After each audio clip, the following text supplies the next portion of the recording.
Have you ever wished you could return to your past? Not as a child, but with the mind you have now? I didn't just wish it, I chased it. And what I found waiting for me wasn't memory. It was hunger wearing my childhood's face. Because some pasts don't want to be remembered. They want to be relived. The first thing I told the sheriff's deputy was this: I wasn't running from the law. I was running toward myself. He didn't write that part down. They never do. My name is Michael. By the time they found me, I looked like a man in his 30s. But everything that mattered inside me was still 15, frozen on the worst night of my life. In the summer of 1956, my parents were murdered, not by a stranger, by my mother's brother. I wasn't home when it happened.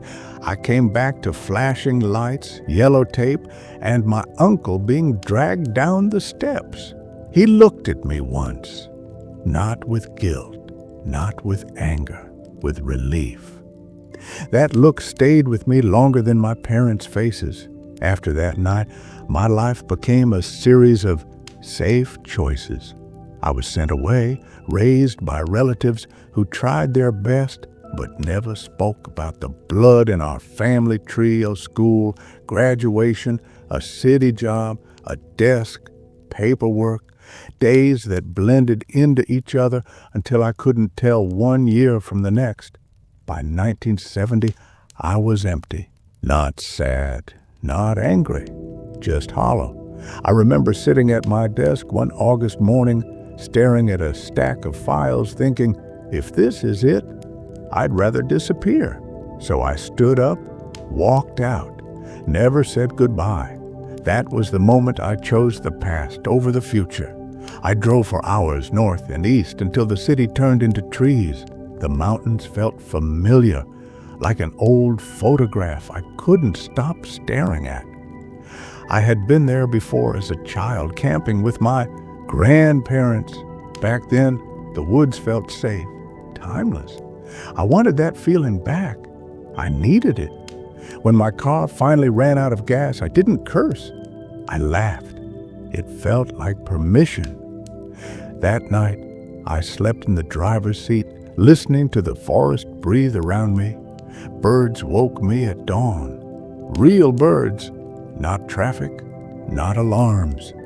That morning, I made a decision without saying it out loud. I wasn't going back.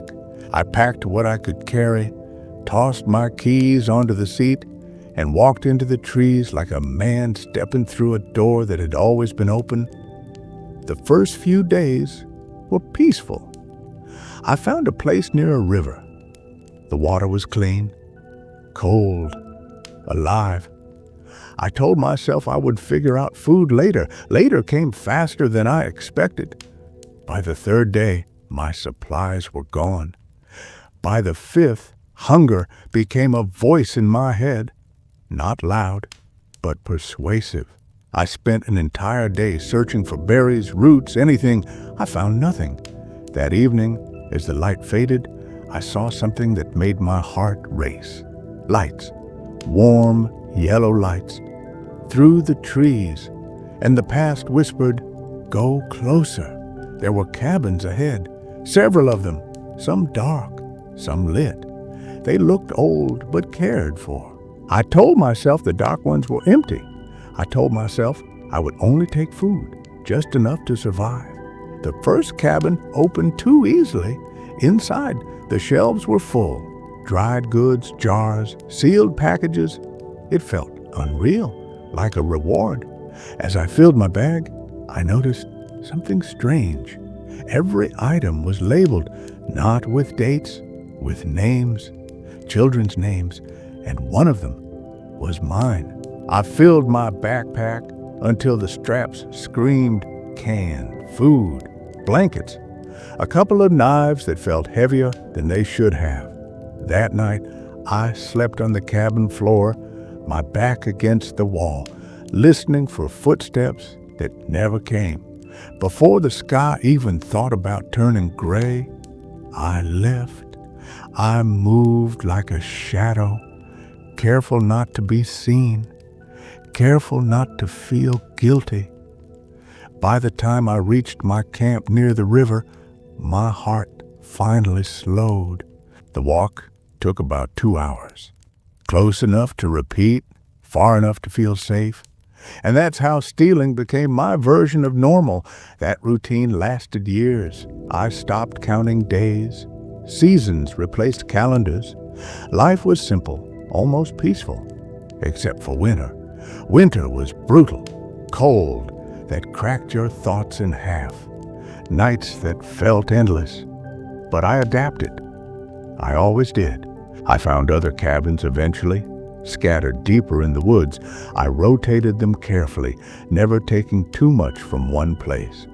I told myself I was surviving, not stealing, and for a long time, that lie worked until the cabin that didn't change, except where it mattered. I don't know the date. I'd forgotten years by then, but I remember the feeling the moment I stepped inside. I had been there before, twice. Both times, everything was identical, same furniture, same food restocked like clockwork, no dust, no decay, as if someone was maintaining it just for me.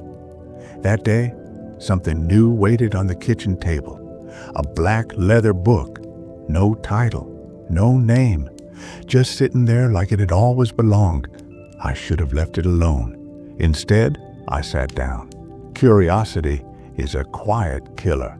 The first page had only 2 words, Preda Ram. The rest of the pages were blank, except one. The second page was filled with symbols I didn't recognize. They made my head ache when I tried to focus. I started reading out loud without meaning to, my voice stumbling over sounds that didn't feel like English. The moment I finished the first paragraph, the cabin vanished. I was sitting in a classroom, small desk, chalk dust in the air, a teacher's voice droning on like white noise. I tried to stand up and couldn't. My body didn't respond. I could see, I could hear, but I was trapped behind my own eyes. And then I saw my reflection and realized I wasn't myself anymore. As we were dismissed for recess, I caught a glimpse of the classroom door's glass. The face staring back wasn't 30-something, bearded and broken. It was me, 8 years old. My hands were smaller, my legs shorter, my voice higher. Panic hit me hard. Was I dreaming?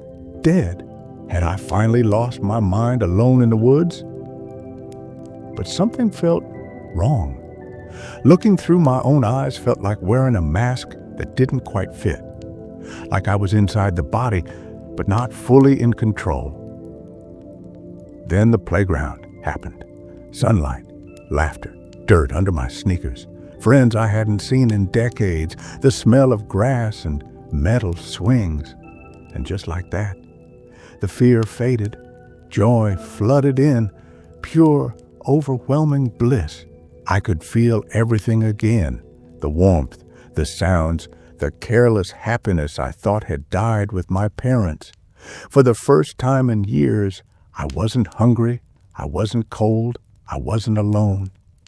As the day unfolded, memory clicked into place. I knew what was coming next. I had thought about this day countless times while living as a recluse.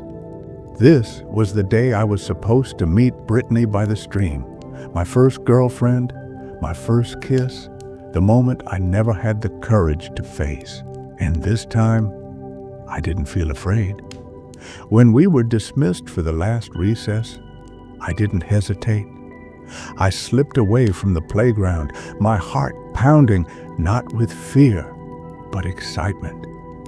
I followed the path I remembered so well, toward the stream, toward the past I had spent my entire life wishing I could change. I didn't know it yet, but the book wasn't giving me a second chance. It was teaching me how to stay, and something else was watching, learning with me. I followed Brittany from a distance, keeping to the side of the building. My heart pounded like it had forgotten how to beat slowly. I wanted to shout at myself, "Go! Say something! Don't waste it again!" For a brief moment, my younger body hesitated. My foot moved forward, then stopped. It was closer than I ever remembered. Then she disappeared into the trees, and my courage collapsed like it always had. But that's when something changed, something that never happened before. A pressure crawled up my spine, the feeling of being watched, not by a teacher, not by another kid, by something patient, something still. I didn't remember this from my childhood. This wasn't part of the memory.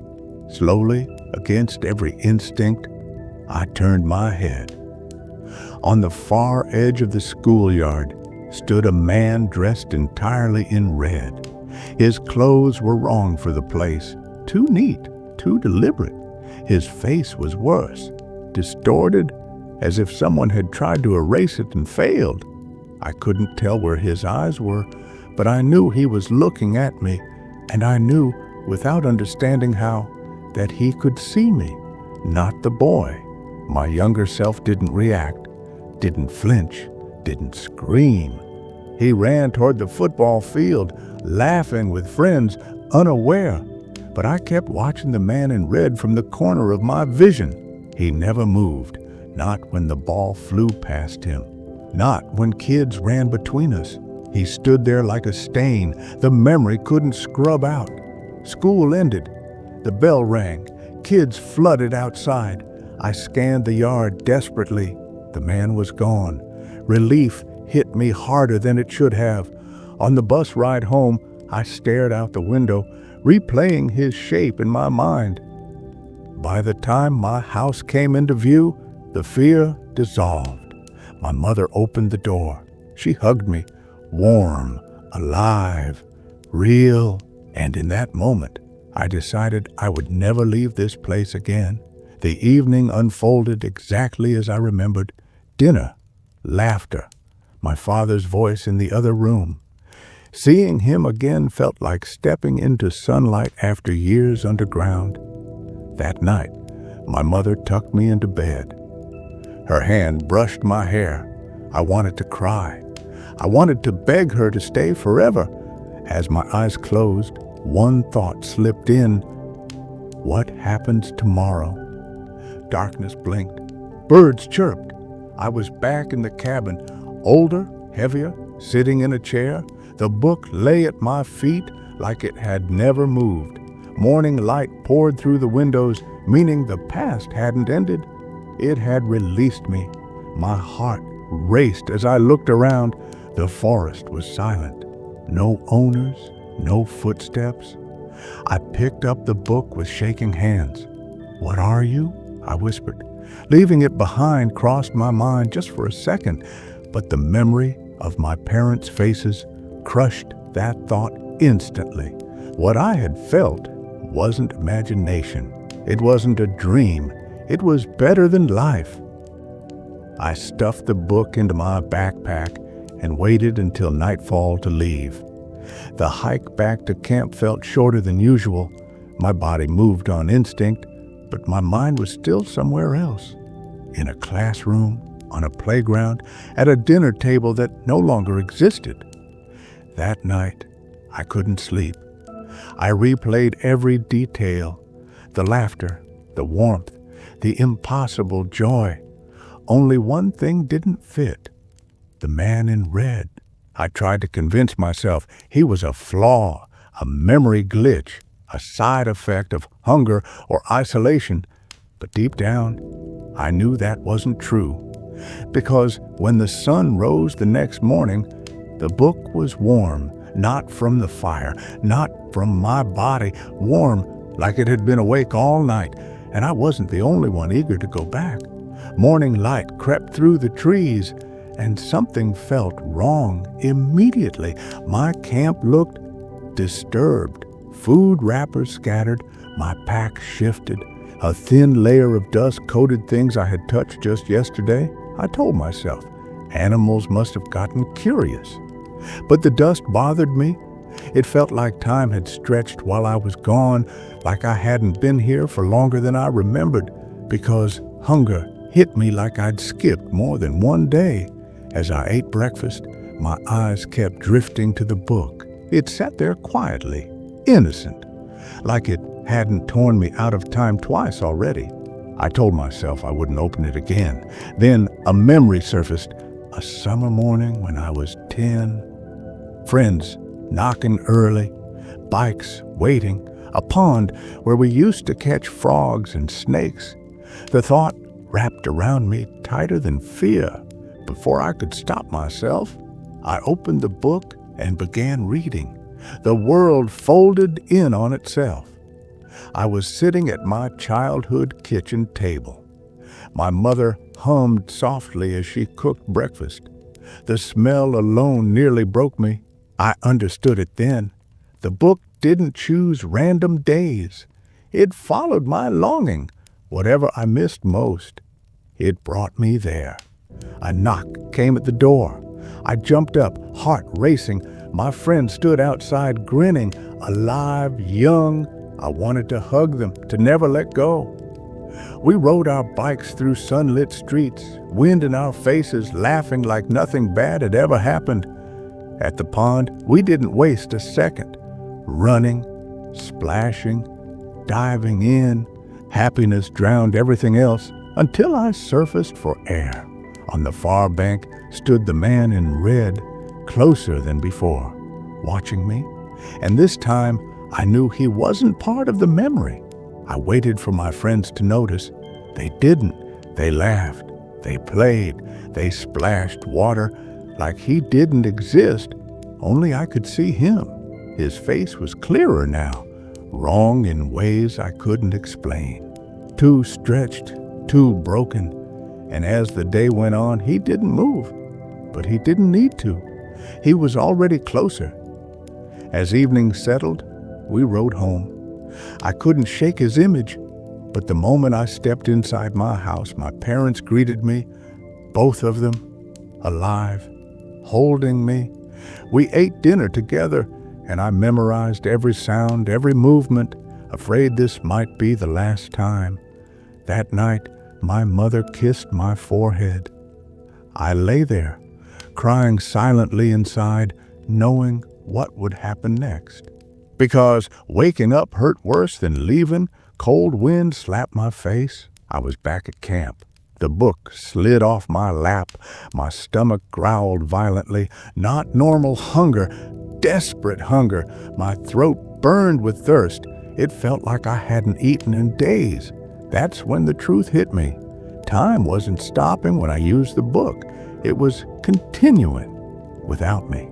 That explained the dust, the mess, the hunger. Shaking, I flipped through the pages. Most were still blank. But at the very end, 2 pages were completely black. Not inked, not written, absorbing light. A deep, crawling dread settled into my chest. Those pages hadn't been there before. I was sure of it. I sat there for hours thinking this wasn't imagination. This wasn't a dream. It was real and dangerous. I made myself a rule. I would only use the book every few days. If I didn't control it, I would die out here, starving, dehydrated, lost in memories. Even as my mind screamed at me to stop, another part whispered something worse. What if the black pages are getting closer because you are? And what if the man in red wasn't following me into the past, but waiting for me to stay? The pull to go back never weakened. If anything, it grew teeth. I told myself I was in control, that I was rationing the memories every 2 or 3 days. Sometimes more during winter when the cold made reality unbearable. Each time I returned, the cabin I stole from felt more wrong. Items shifting, shelves refilled in unfamiliar ways like time kept moving without me. And the book was keeping score, page by page. After every visit, Another page at the end turned black, not written on consumed. I counted them obsessively, wondered what would happen when there were none left. Still, I kept reading, I kept reliving. The man in red changed too. He was no longer standing in front of me. He moved behind me, always behind, and his color darkened, red sinking into something deeper, heavier, his shape stretched into angles no body should have. I stopped calling him a man because whatever he was becoming, he was almost finished. One bitter morning, I sat in my tent, staring at the book. No white pages remained, only black. Panic seized me. I flipped through it again and again, hoping I was wrong. That's when the world tore open. I was standing in my childhood basement, not watching, standing. The air was dead still, no birds, no house sounds, just silence that pressed in on my ears. Then murmuring started upstairs. My parents' voices, but wrong, strained. It escalated fast, shouting, furniture scraping, footsteps running down the hall, and for the first time, I could move freely. My knees buckled. This wasn't a memory. I didn't remember this day. I wasn't wearing a mask anymore. I was inside my body, in control. The shouting stopped abruptly. Silence rushed back in like it was hiding something. Every instinct screamed at me to stay put. But I knew if I stayed in the basement, I'd be trapped. I moved toward the stairs. Each step creaked like it was betraying me. Halfway up, I paused. A faint sound reached me. Wet, soft, rhythmic. I whispered, "Don't lose it," to myself and climbed higher. Time slowed. The door at the top of the stairs felt miles away. My hand went numb when I reached for the knob. Fear or something worse, I couldn't tell. I grabbed it with both hands and turned. The hallway opened up. Blood droplets marked the floor, leading toward the bedrooms, fresh, still dark. I considered calling out. I didn't. I considered running back down. I didn't. That's when the thing at the end of the hallway appeared. It wore the last shape of the man in red, but only barely. Its outline rippled unfinished, like a thought that had learned how to walk. It started toward me, slow and certain. Then a knock echoed from the front door, and the thing smiled, because it knew who was there. The knock came again, firm, human. The thing stopped moving, its head tilted, listening. Behind it, the bedroom door creaked open just a crack. From inside, I heard my mother's voice whisper my name. And from the front door, another voice called out. Older, familiar, mine. I heard my uncle's voice calling out to my parents. Clear, close, real. Every nerve in my body screamed danger. I spun around trying to retreat back into the basement. That's when something slammed into me from behind. A sharp, burning pressure punched through my back. The stairs rushed up to meet me, and then nothing. Pain dragged me out of the past and threw me back into the present. I woke up gasping in my tent. My sleeping bag was soaked in blood. My back felt like it had been split open. When I reached behind me, my fingers came back red and shaking. Something had pierced me clean through. The wound was real, a scar I would carry forever. I lay there for hours, drifting in and out, deciding whether to crawl for help or accept whatever was coming next. In the end, I stayed. I stopped the bleeding as best I could, and somehow I lived. Surviving gave me time to think, and that was worse than the pain.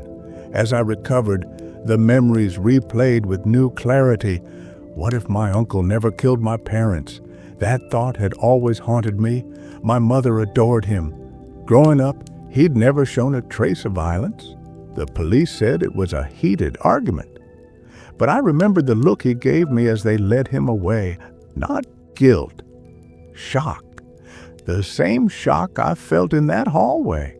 What if he saw it too? What if the thing in red was already there, wearing his life apart? Maybe my uncle walked into the house and saw something no one was meant to see. Maybe he tried to stop it. Maybe he failed. And when the police arrived, he gave up. Not because he was guilty, but because losing his sister shattered whatever fight he had left. He never spoke about it. Who would believe him? Years later, he took his own life in prison. And now I think I understand why. After that night, I never opened the book again, not once. I left it at my camp, buried beneath fear and regret, which means you must have found it.